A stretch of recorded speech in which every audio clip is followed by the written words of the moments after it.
오늘은 성경인물 정리 시리즈 중 성경에서 가장 유명한 여성인 마리아에 대해서 생각해보는 시간을 갖겠습니다. 마리아는 처녀의 몸으로 하나님의 아들을 성령으로 잉태하여 예수님의 육신의 어머니가 된 사람입니다.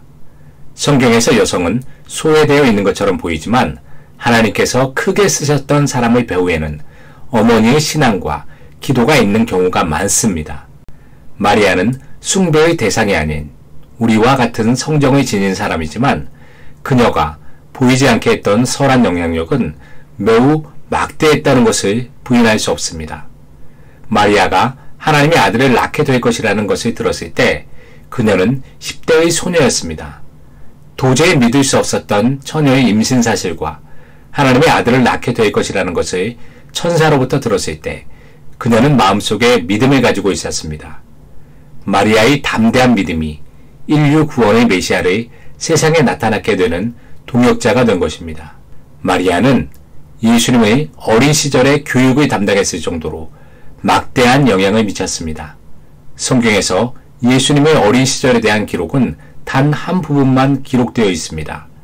명절이 되어 성전에 갔을 때 아들을 잃어버린 줄 알고 다시 찾으려고 성전에 갔지만 예수님이 지혜롭게 성전의 지도자들과 하나님에 대한 이야기를 하는 것을 보고 그 지혜와 지식에 사람들이 놀라는 내용이 나옵니다.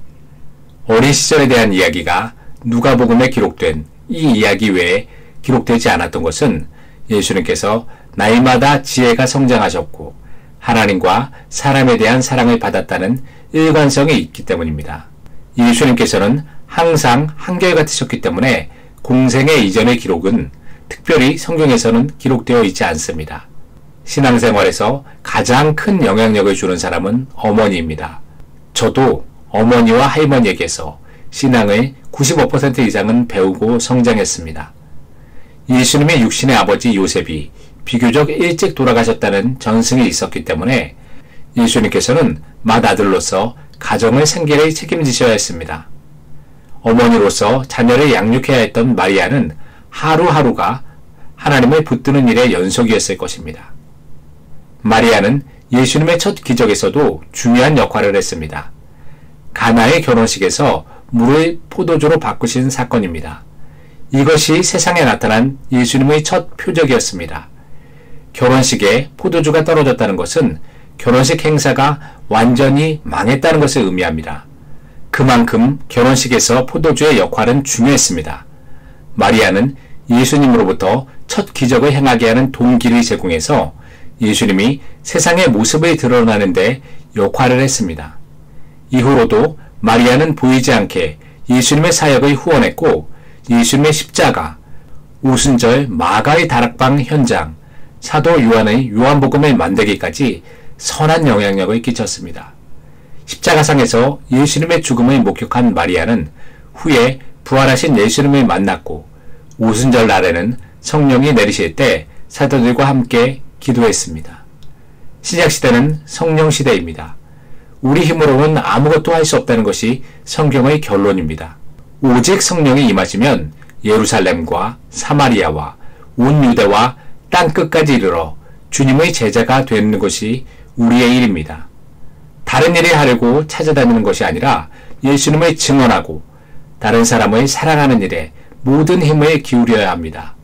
우리에게 주신 직업이나 이런 것은 부업이며 본업을 잘하기 위해서 부업도 맡은 자리에서 최선을 다해야 합니다. 마리아는 너무나 중요한 성경인 사도 요한의 요한복음에도 지대한 영향을 끼쳤습니다. 요한복음은 다른 공간 복음과는 다른 내용이 많습니다.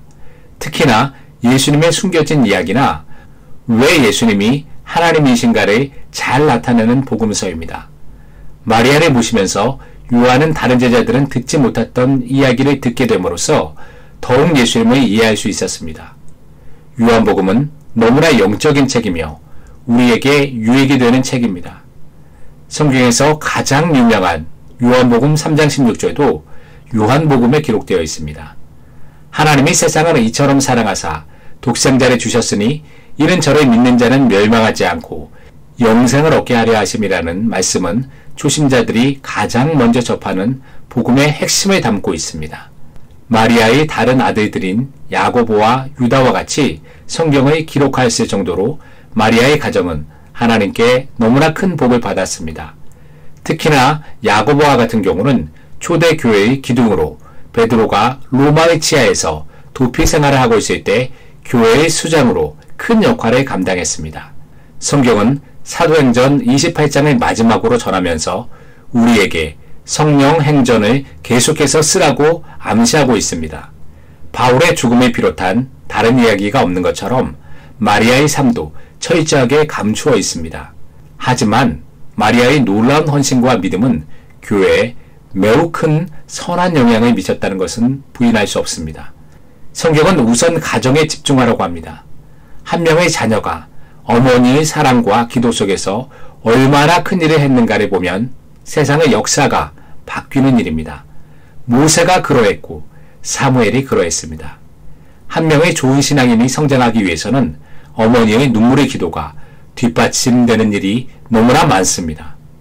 마리아는 철저하게 감추어져 있지만 하나님과 사람들에게 헌신했고 성경은 그녀를 만세 복 있는 자라고 표현하고 있습니다.